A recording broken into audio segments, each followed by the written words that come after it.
Bismillahirrahmanirrahim. Assalamualaikum warahmatullahi wabarakatuh. Selamat pagi semua. Gimana kabarnya? Sehat semua ya? Oh iya, udah pada doa belum? Makan belum? Yuk, ketua kelas dipimpin. Kita doa dulu ya.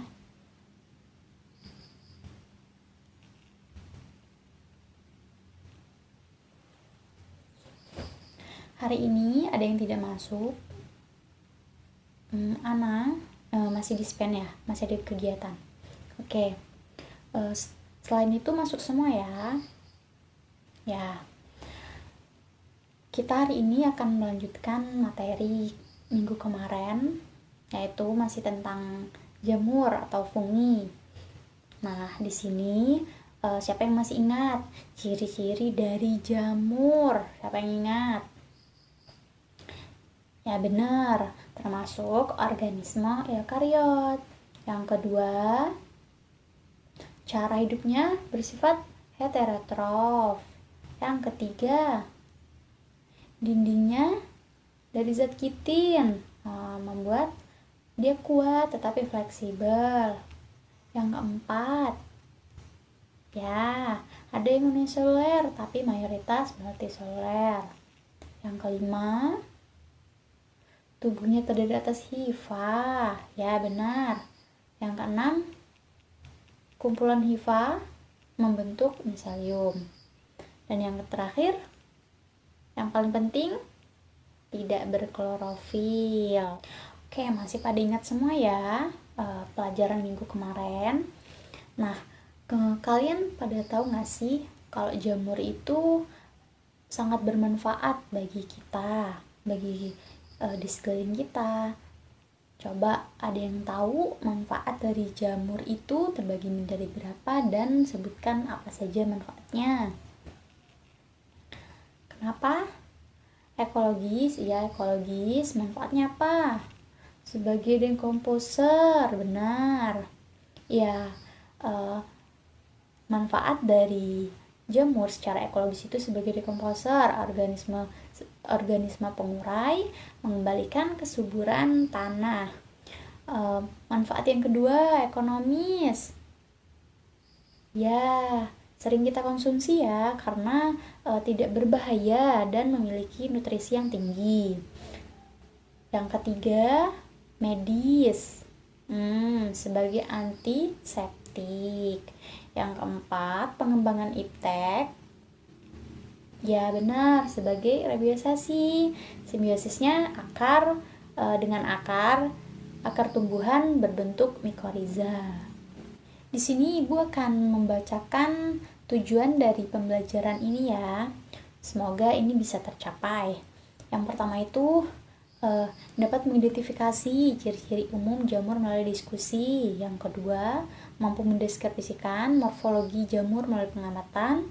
Yang ketiga, mendeskripsikan struktur tubuh jamur melalui pengamatan juga ya. Yang keempat itu menjelaskan cara jamur memperoleh nutrisi melalui diskusi. Oke, Ibu akan bertanya lagi. Pada tahu nggak struktur tubuh jamur itu terdiri dari apa aja? Coba yang tahu sebutkan. Yang pertama, ya ada hifa. Yang kedua, miselium. Yang ketiga, ia memiliki spora. Yang keempat, struktur reproduksi. Oke, kita akan melakukan pengamatan jamur ya, zigomicota. Ibu akan membagi kalian menjadi 6 kelompok. Kemudian akan mendiskusikan beberapa pertanyaan yang ada di LKPD. Terakhir, mempresentasikan hasil dari praktikum dan diskusi kelompok tersebut ya. Oke, Ibu telah membagi kalian menjadi 6 kelompok secara acak. Silakan bergabung dengan kelompoknya masing-masing. Sekarang coba dilihat jamur tiram yang ada di atas meja kalian masing-masing ya. Coba kalian perhatikan struktur dan morfologinya dari jamur tersebut. Coba diperhatikan. Setelah kalian mengamati struktur tubuh dan morfologinya, coba didiskusikan ciri-ciri umum jamur itu yang telah disebutkan tadi ya, seperti yang telah disebutkan di awal tadi, cari jamur memperoleh nutrisi juga ya. Silakan melakukan diskusi dan pengamatan. Akan Ibu kasih waktu kurang lebih 20 menit ya. Oke, diskusi dimulai ya, jangan ribut. Oke, karena sudah 20 menit diskusi selesai ya. Ibu akan meminta satu orang masing-masing dari kelompok akan mempresentasikan hasil dari diskusi hari ini. Oke, siapa yang akan maju duluan? Apa mau Ibu tunjuk? Oh, Tina. Oke, silakan. Oke, dari penjelasan Tina sudah benar ya. Dari ciri-ciri morfologinya sudah benar. Cara jemur memperoleh nutrisinya akan Ibu koreksi sedikit. Oke, benar, jamur merupakan organisme heterotrof, yaitu organisme yang cara memperoleh makanannya itu dengan mengabsorpsi nutrisi dari lingkungannya atau substratnya. Sebelum mengabsorpsi makanan yang masih berupa senyawa kompleks, si jamur itu mensekresikan enzim hidrolitik ekstraseluler atau fermen untuk menguraikannya lebih dahulu di luar selnya.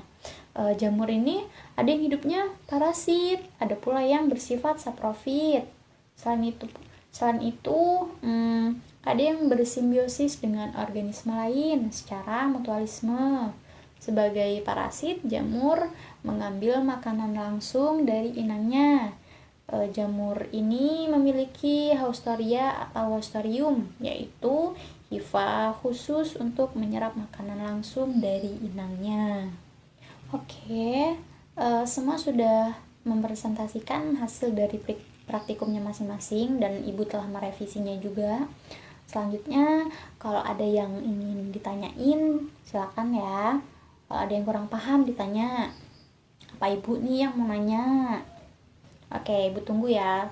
Kalau ada yang kurang paham, silakan ditanya. Oke, ada yang ingin bertanya? Iya, kenapa Soleh? Oh, ya. Oke. Temannya ada yang bertanya, jamur itu termasuk hewan apa tumbuhan sih? Coba ada yang bisa bantu jawab? Apakah dia termasuk hewan atau tumbuhan? Coba ada yang bisa jawab? Ya, benar. Ternyata jamur itu bukan termasuk jenis tumbuhan loh.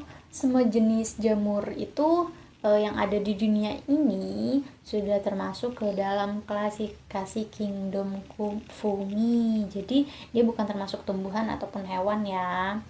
Jamur. Kenapa jamur tidak bisa dikatakan sebagai tumbuhan? Padahal dia secara tidak langsung dia tumbuh seperti tumbuhan ya. Kenapa? Ada yang tahu? Ada yang bisa bantu Ibu jelaskan?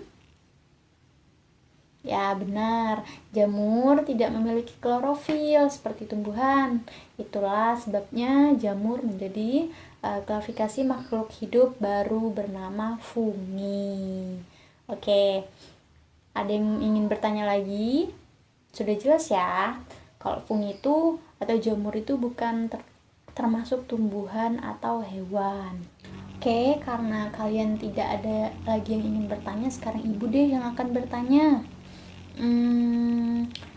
Siapa yang dapat memberikan contoh peran jamur makroskopis dan jamur mikroskopis yang biasa kita temui di lingkungan sekitar? Ayo, siapa yang bisa menjawab? Ini banyak sekali loh yang ada di sekitar kita. Contohnya, yang pertama siapa? Jamur yang sering kita makan, apa? Jamur tiram. Oke, yang telah kita teliti tadi ya, kita ini amati. Selanjutnya ada jamur yang ada di pohon-pohon, itu juga termasuk makroskopis. Pokoknya jamur yang bisa dilihat dengan kasat mata, jamur-jamur yang bisa kita pegang, itu adalah contoh dari jamur makroskopik. Jamur mikroskopik contohnya apa? Coba sebutkan. Ya benar, jamur tempe. Karena kita tidak bisa melihat secara langsung ya dengan mata kita harus menggunakan mikroskop biar kita itu bisa lihat bentuk dari jamur yang ada di tempe itu seperti apa gitu. Selanjutnya, Ibu akan memberikan tugas merangkum tentang peranan jamur dalam kehidupan kita ya. Kemudian masing-masing dari kelompok akan membuat makanan atau produk dari fermentasi jamur tempe, yaitu tempe. Coba sekarang Ibu akan lihat bagaimana bahan-bahan dari fermentasinya, apakah di bawah. Coba Ibu lihat. Ya, benar, kedelai, ragi tempe. Oke. Itu udah semua ya. Alat-alatnya sudah disiapkan ya agar nanti praktikumnya berhasil. Harus kerja kelompok, harus kerja sama dengan baik. Oke, karena waktu sudah berakhir, Ibu cukupkan ya. Oke. Ayo sama-sama kita mengucap lafaz hamdalah. Alhamdulillahirabbil alamin. Ibu akhiri, wassalamualaikum warahmatullahi wabarakatuh.